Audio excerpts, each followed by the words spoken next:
오늘 영상은 비겁하게 맛과 건강 그리고 향을 모두 잡은 프리미엄 커피 커피계 에르메스 3벅스와 함께합니다. 아모린 감독이 또다시 경기가 끝난 이후에 충격적인 인터뷰를 쏟아냈는데 래시포드의 기용 여부에 대한 질문에 어떻게 답변을 했냐면 래시포드를 기용하느니 차라리 63세의 골키퍼 코치를 벤치에 앉히는 게 나은 것 같다. 왜냐하면 최선을 다하지 않는 선수보다 63세의 골키퍼 코치가 더 팀에게 이롭기 때문이다 라는 답변을 했습니다. 래시포드를 이제는 플랜에서 아웃이 되었다는 것을 공식적으로 인터뷰에서 밝히는 발언이었고, 래시포드가 지금 현재 경기에 나올 수 없는 몸 상태라거나 아모린 감독의 전술에 정말 아예 활용 가치가 없는 그런 유형이라기보다 아모린 감독은 래시포드가 최선을 다하지 않는 사람의 태도를 보이고 있기 때문에 기용을 하지 않는다라는 거거든요. 늘 같은 이유다. 훈련, 축구 선수가 삶에서 늘상 가져가야 되는 것은 당연히 훈련을 열심히 매일 하는 건데, 래시포드가 나오지 않는 것은 그 훈련을 열심히 하지 않는다.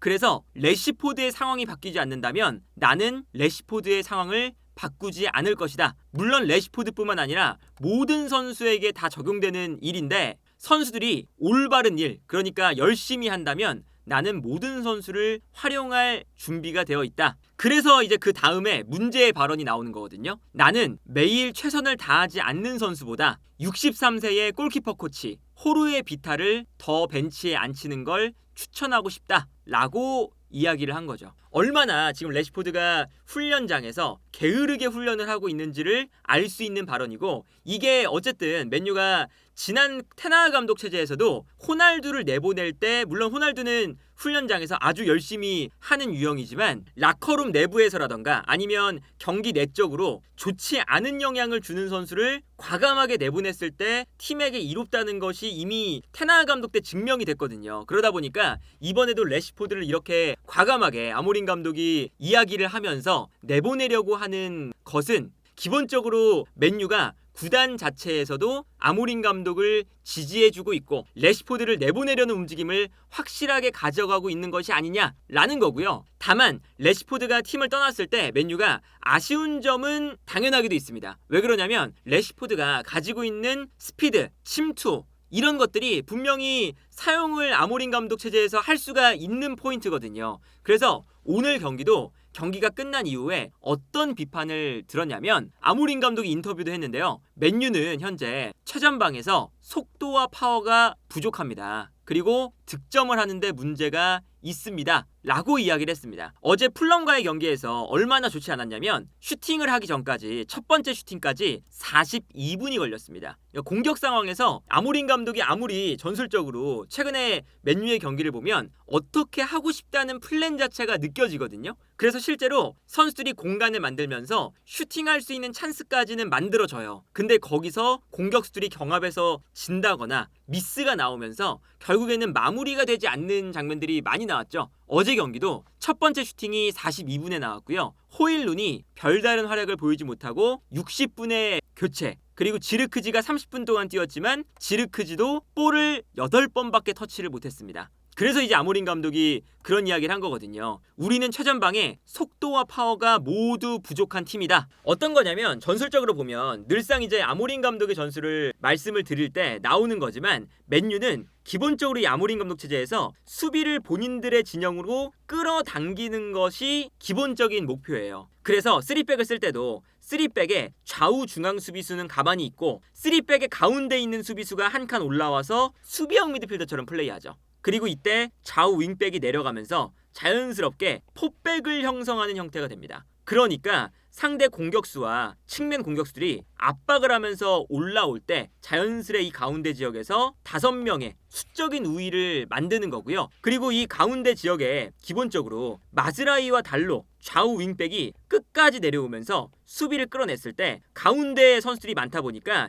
이 가운데 있는, 특히나 좌우 측면에 있는 선수들이 순간적으로 이 공간으로 움직이면서 넓은 공간을 쓰기 시작을 하는 거죠. 그리고 여기서 측면 공간으로 빠져나가면서 수비를 또 끌어냈을 때, 여기서 이제 문제는 뭐냐면 미드필더 라인에서도 수비를 끌어내고 좌우 측면으로도 수비를 끌어내면서 어쨌든 수비를 끌어냈을 때 최종적인 목표는 최전방 공격수가 뛰어들어갈 수 있는 공간을 만드는 거예요. 그래서 호일룬이 최근에 보면 좌우 측면으로 빠져나가면서 움직이는 경우가 굉장히 많거든요. 사실 호일룬뿐만 아니라 최전방 공격수 자리에 래시포드가 나올 때도 마찬가지였어요. 래시포드를 아모린 감독이 처음에 오자마자 최전방 공격수로 기용을 해봤던 게 바로 이러한 이유 때문입니다. 그런데 문제는 뭐냐면 래시포드도 그렇고 호일룬도 그렇고 앞쪽에 있는 공격수가 그렇게 경합 능력에 좋지 않다는 거거든요. 그래서 아모린 감독이 아까 인터뷰도 보면 우리가 최전방에서 속도와 힘이 부족하다라고 한 게 공간을 아무리 만들어놔도 그 공간으로 뛰어들어가는 선수가 스피드가 빠르지 않고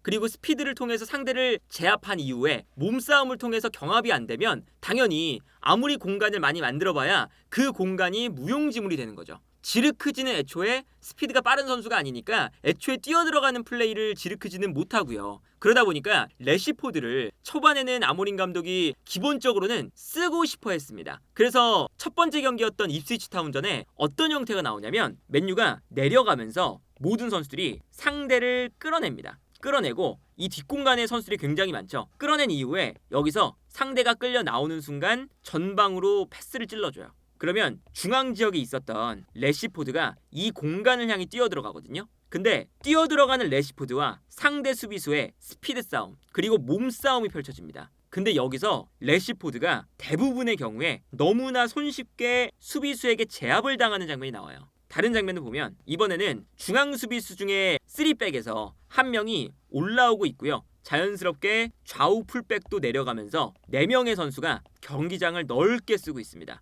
그러니까 상대 수비가 자연스럽게 이 4명의 수비수에게 끌려 나오는 장면이죠. 그래서 이 장면에서 오나나 골키퍼가 측면으로 패스를 보내주거든요. 그리고 측면 지역에서는 윙백 자리에 있다가 내려오는 달로가 있습니다. 이렇게 달로가 윙백 자리에 있다가 내려오니까 수비가 달로에게 끌려 나가고 있는 장면이에요. 그리고 앞쪽에 있는 미드필더 라인에서도 내려오면서 수비를 계속 끌어내려는 동작을 가져가죠. 그래서 결국에는 달로가 볼을 가지고 있다가 수비가 충분히 끌려 나오는 것을 확인하고 끌려 나올 때 전방으로 뻥 쳐줍니다. 그리고 이렇게 롱패스를 뿌려주는 이유는 앞쪽에 공간이 많이 난 상황에서 래시포드가 중앙에 있다가 측면으로 돌아뛰는 거거든요. 근데 여기서도 상대 수비수와의 경합에서 래시포드가 패배를 하면서 여기서 공간을 아무리 많이 만들어도 이 공간을 활용하지 못한다는 거죠. 이 아모린 감독이 맨유로 오기 전에 가장 스포르팅에서 잘 썼던 공격수가 요케레스잖아요. 요케레스가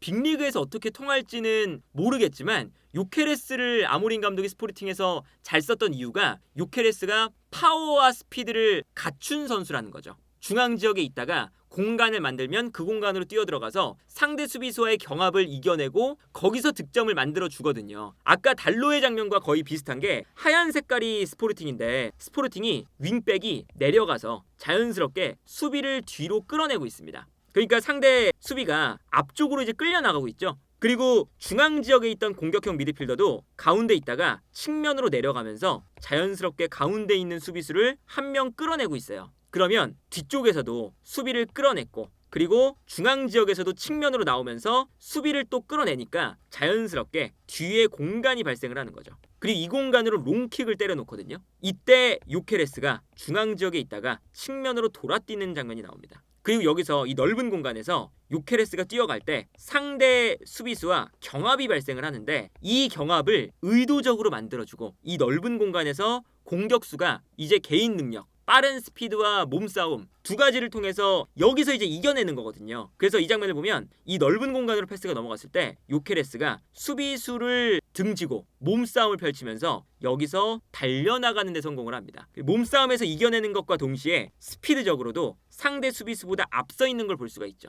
그래서 이 넓은 공간을 공격수와 수비수의 1대1 장면으로 만들어 놓고 여기서 요케레스가 이겨서 나오니까 결국에는 모든 수비수를 무너뜨린 다음에 득점을 기록하는 것을 볼 수가 있어요. 근데 저 궁극적으로 원하는 플레이가 호일룬에게서 나오지 않고 있고 그런데 지르크지도 느리기 때문에 이런 플레이를 보여주지 못하고 래시포드가 이런 플레이를 보여줄 수 있는 조건을 갖춘 선수인데 이 선수가 훈련장에서 너무할 정도로 태도가 안 좋으니까 아모린 감독이 래시포드를 쓰지 않는 그런 이제 안 좋은 모습들이 맨유에서 펼쳐지고 있고 그런데 여기에 더해서 이 공간으로 빠르게 뛰어들어가는 선수가 이제 아모린 감독의 전술을 보면 중요한데 이 공간으로 빠르게 뛰어들어갈 수 있는 맨유의 스쿼드 자원 중에 하나가 가르나초잖아요. 근데 가르나초의 이적을 지금 겨울에 추진을 하고 있죠. 그래서 현재 아모린 감독도 어제 인터뷰에서 무슨 일이든 일어날 수 있다. 가르나초가 이번 겨울 이적 시장에 떠날 가능성도 충분히 있다. 근데 여기서 이제 문제는 뭐냐면 가르나초가 떠났을 때 그리고 레시포드가 떠났을 때 아무래도 레시포드와 가르나초는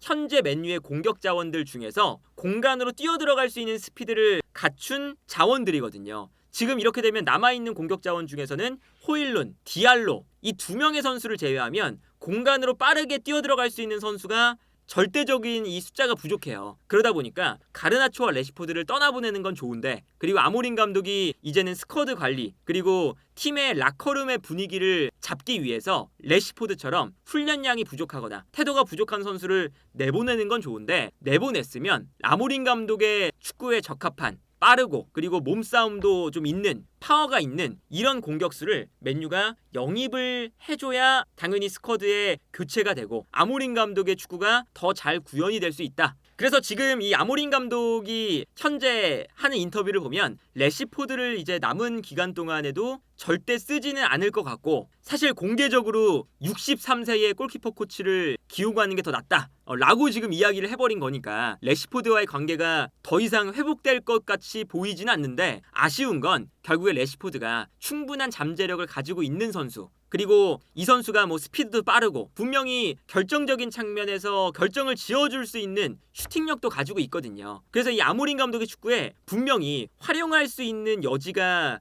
있는데 심지어 맨유의 유스 출신이잖아요. 이 선수를 정말 이 레시포드가 훈련 태도가 부족해서 이 이야기는 뭐 전 감독들한테도 나왔었던 이야기죠. 레시포드의 태도 때문에 떠나보내야 된다는 게 뭐 레시포드 입장에서도 그리고 맨유 입장에서도 매우 아쉬울 수밖에 없는 상황이 되고 있지 않나 싶고요. 어쨌든 레시포드를 떠나보내기로 했으면 물론 레시포드가 주급이 높아서 이제 떠나보내는데 지금 어려움을 겪고 있는 상황인데 레시포드를 떠나보낼 결정을 했다면 빨리 떠나보내고 이제 레시포드 대신에 다른 선수를 빨리 영입하는 그런 상황이 돼야 맨유가 후반기에 조금 더 반등할 수 있는 기회를 얻을 수 있지 않을까 싶네요.